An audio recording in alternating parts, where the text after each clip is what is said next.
Fujifilm X-T3, kamera style retro yang satu ini agak sedih karena jarang ngelirik. Kira-kira kenapa ya?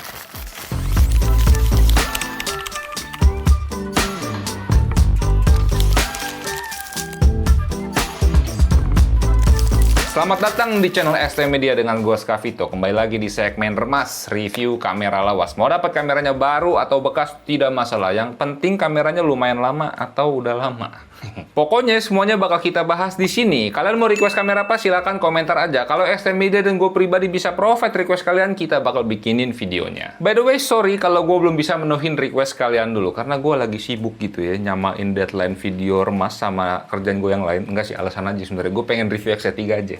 Ya pokoknya di video ini gue bakal sedikit sharing aja soal Fujifilm X-T3 ini. Ya emang kameranya belum jadul-jadul amat. Dia rilis itu di tahun 2018. Dulu kita pakai Fujifilm X-T3 ini udah cukup lumayan lama, sekitar 2 tahunan. Kalau misalkan kita mau pakai sekarang sebenarnya bisa-bisa aja. Tapi kalau ngeliat inovasi yang ada di kamera sekarang, baik dari sisi pesaingnya atau Fujifilmnya sendiri, X-T3 ini udah ya cukup ketinggalan lah. Dan di sini gue juga pengen tahu apakah di antara kalian ada yang pernah pakai Fujifilm X-T3 ini atau memutuskan dijual karena merasakan kekurangan yang gue rasain di video ini, atau emang karena udah out of date gitu ya. Boleh komentar aja biar jadi insight juga buat teman-teman yang lain. Nah, buat harganya kalau gue cari di Google gitu ya, kebanyakan yang jual itu 13 sampai 15 juta. Ada yang jual kit, ada yang jual body only. Agak membingungkan buat nyarinya sebenarnya. Ya pokoknya kalau misalkan lo mau beli Fujifilm X-T3 ini harus cross check lagi. Pasti belinya di toko resmi gitu ya. Pokoknya toko yang udah ada nama, jangan toko yang asal, takutnya barangnya BM. Baik lagi soal kameranya, meskipun tadi gue bilang inovasinya udah cukup ketinggalan, bukan berarti nih kamera jelek full gitu ya. Tetap ada plus minusnya. Dan seperti biasa bakal gue bahas soal penggunaan gue, experience foto, experience videonya. Dan ikut kita bahas. Nah, experience kameranya seiring penggunaan ini kamera udah lumayan panjang nemenin perjalanan ST Media gitu ya. Dan soal isu ada yang gue temuin dan gue nggak tahu penyebabnya kenapa. Kadang kalau gue start kameranya lagi, dia minta factory reset dan itu sangat menyebalkan. Nah, isu berikutnya ini soal shutter speednya. Kadang dia suka berubah sendiri. Padahal dialnya itu udah gue set di 60, tahu-tahu dia berubah di 30. Dibilang karena pemakaian juga enggak, karena kameranya ini kita pajang doang. Berkaitan sama isu berikutnya, X-T3 ini bisa dipasangin pakai baterai grip, dan kita ini ada isu di mana kuningan gripnya itu suka nggak terkoneksi sama body kameranya. Tapi ini pure user error gitu ya, dimana kalau kita ini makinnya cukup barbar. Jadi ya note aja buat kalian kalau misalkan punya X-T3 atau pengen beli dan pengen spend juga ke baterai grip, harus extra care gitu ya. Itu udah auto harusnya. Emang kitanya aja yang PA. Buat sisanya masih aman, masih berfungsi dengan baik sampai saat ini. Soal build-nya yang paling gue demen dari X-T3 ini ada stylenya ini retro, catchy banget. Build-nya juga solid parah. Nih kamera kalau masih awet dan masih bisa nyala sampai tahun 2040,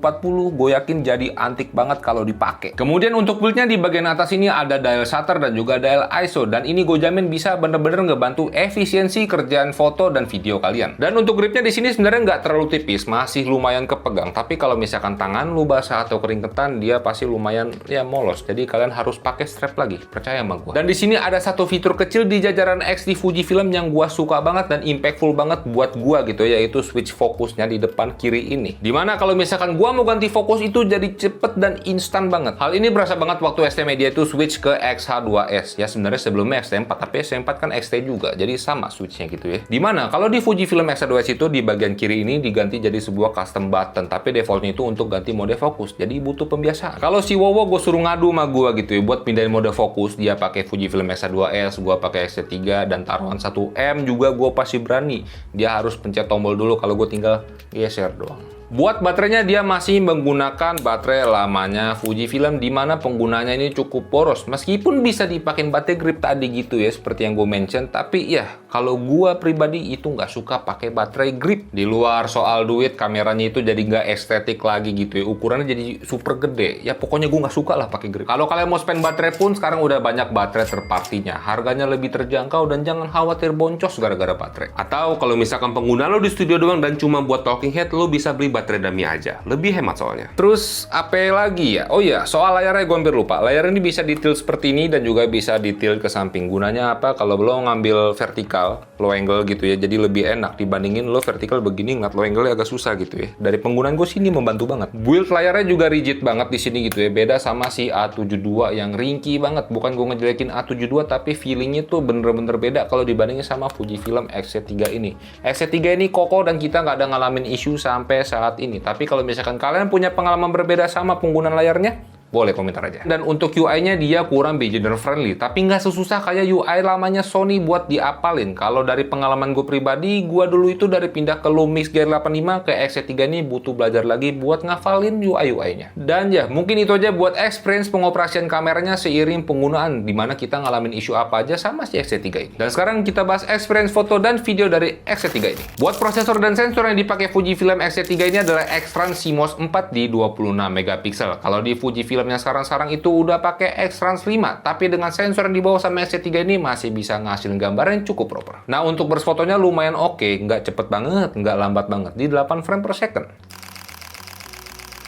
Tapi di sini agak sedih, walaupun burstnya di sini cukup oke, tapi kemampuan autofokusnya gue bisa bilang agak kurang gitu ya. Jadi buat ambil foto dengan subjek cepat, di sini masih kesulitan. Nanti gue bahas soal performa autofokusnya. Untuk spek perekaman videonya, dia bisa 4K up to 60p, bisa 10 bit 422, punya slow mo di Full HD 120p. Dan kalau dari kita pribadi, dengan spek perekaman tersebut masih sangat cukup buat lo pakai produksi di 2024 ini. Kalau berkaca dari kita aja, buat syuting YouTube kita masih pakai 4K 30p mulu. Kalaupun pakai slow mo Full HD 120p, kalian pasti jarang notice. Perihal slot memorinya juga ada dua di sini, yang pastinya berguna banget untuk kerjaan tertentu, dan maksimal recording limit di kamera ini mentok di 30 menit aja. Nah, perihal overheat di sini gua sedikit mention aja, dia masih ada, tapi nggak separah kayak XS10 atau XT30 yang overheatnya cepet banget buat video long record. Dia bakal mati kalau udah nggak kuat menahan panas.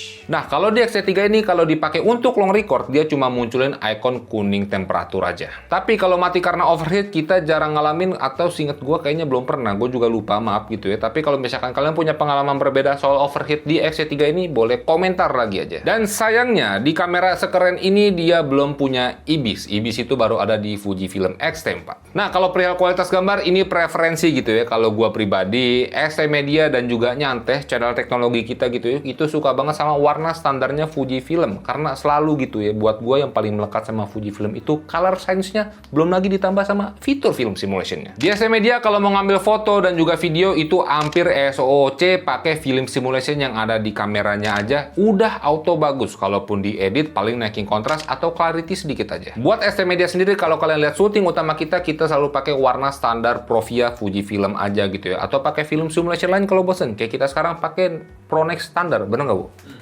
Iya, Pronex standar. Kalau lagi syuting dual cam, kayak dulu itu dibarengin sama Sony A6400 dengan S-Log 2-nya, warna gambar dari Fujifilm X-T3 ini selalu kita jadiin acuan buat ngegrading si A6400-nya. Dan itu berlangsung cukup lama sampai muncul Fujifilm X-T4. Dan setelah muncul Fujifilm X-T4, X-T4 itu kita jadiin cam utama kita, dan untuk X-T3 ini kita jadiin second cam. A6400 dianggurin.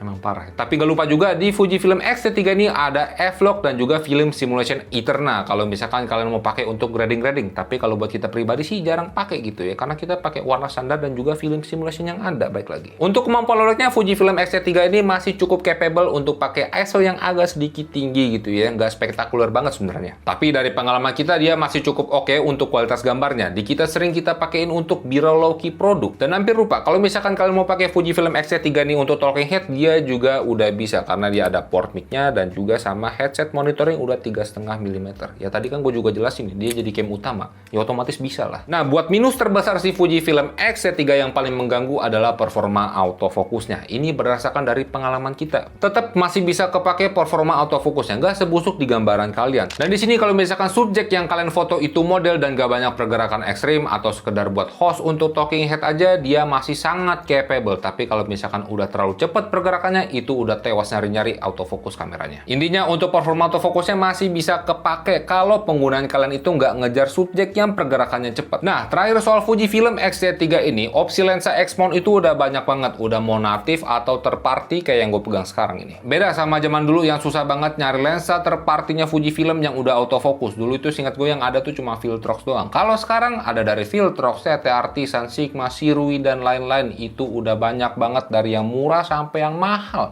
Jadi buat lensa bukan masalah lagi. Kesimpulan dari Fujifilm X-T3, kalau dari pendapat gua ini kamera yang ganteng banget gitu ya, looks-nya retro, catchy banget, tapi sisanya ya B aja dari spek gitu ya. Buat video sekedar cukup, buat foto sekedar cukup aja. Kualitas gambar yang dihasilkan sama si Fujifilm X-T3 ini masih sangat proper, terlepas dia nggak ada IBIS sama kemampuan autofokusnya yang pastinya menghambat kalian kalau di workflow tertentu gitu ya, kayak sport fotografi contohnya. Tapi kalau misalkan untuk foto atau video wedding, model atau ambil casual aja, kamera kamera ini masih bisa sangat kalian consider untuk dipakai di 2024 ini kalau emang kalian lagi ngelirik kameranya. Terlebih lagi kalau lu ngejar warna instan langsung bagus tanpa harus grading-grading lagi, gue bisa bilang Fujifilm ini adalah salah satu jawaban buat kalian. Gak cuman X-T3 doang, Fujifilm yang lain juga bisa. Dan itu opini gue kalau emang kalian lagi consider X-T3 buat dipakai di tahun ini. Tapi karena sekarang di 2024 opsi kamera Fujifilm lain itu udah banyak dan lebih GG speknya gitu ya, kayaknya gue bakal lebih menabung dan cari duit lagi buat cari opsi kamera Fujifilm lain. Kalau misalnya gue masih mau pakai jajaran XT dan misalkan duit gue mendang-mending, kayaknya gue lebih pilih nabung dikit dan beli Fujifilm X-T4 kayak yang lagi kita pakai sekarang. Kenapa X-T4? Karena layarnya variangle, ada IBIS, baterainya lebih gede, dan nggak overheat at least di penggunaannya di XT-Media. Atau gue punya duit lebih banyak lagi dan gue lagi cari kamera hybrid Fujifilm, gue bakal lebih pilih Fujifilm X-S20. Itu kameranya enak soalnya. Bukan buat dimakan tapi. Kalau disuruh beda merek dengan harga yang kurang lebih sama kayak Fujifilm X-T3 ini, jujur aja agak susah ya. Dan kalau misalnya gue disuruh pilih kamera Sony dengan harga yang kurang lebih sama, kandidat terbesarnya itu Sony A6400. Dia masih gacor dipakai sampai sekarang, atau Sony ZV-S10. Buat penggunaan gue udah cukup soalnya. Tapi gimana dengan kalian? Apakah Fujifilm X-T3 ini masih worth it dipakai di 2024 ini? Kalian nilai sendiri dan boleh komentar di bawah aja. Karena ya baik lagi, di sini gue cuma pengen sharing aja soal Fujifilm X-T3 ini. Kekurangannya udah gue bahas, kelebihannya juga udah gue bahas, itu berdasarkan dari XT-Media dan gue pribadi yang ngalamin. Semoga bisa jadi insight dan ilmu tambahan buat kalian gitu ya. Kalau misalkan kalian punya koreksi, saran, dan juga insight juga gitu ya, atau request, silakan komentar aja. Pasti gue bacain komentar-komentar kalian. Maaf, gue belum bisa menuhin request kalian. Itu aja, gue Skavito, di belakang kamera ada Wowo, dan adios wagatomoyo. Gue nggak tahu endingnya gimana.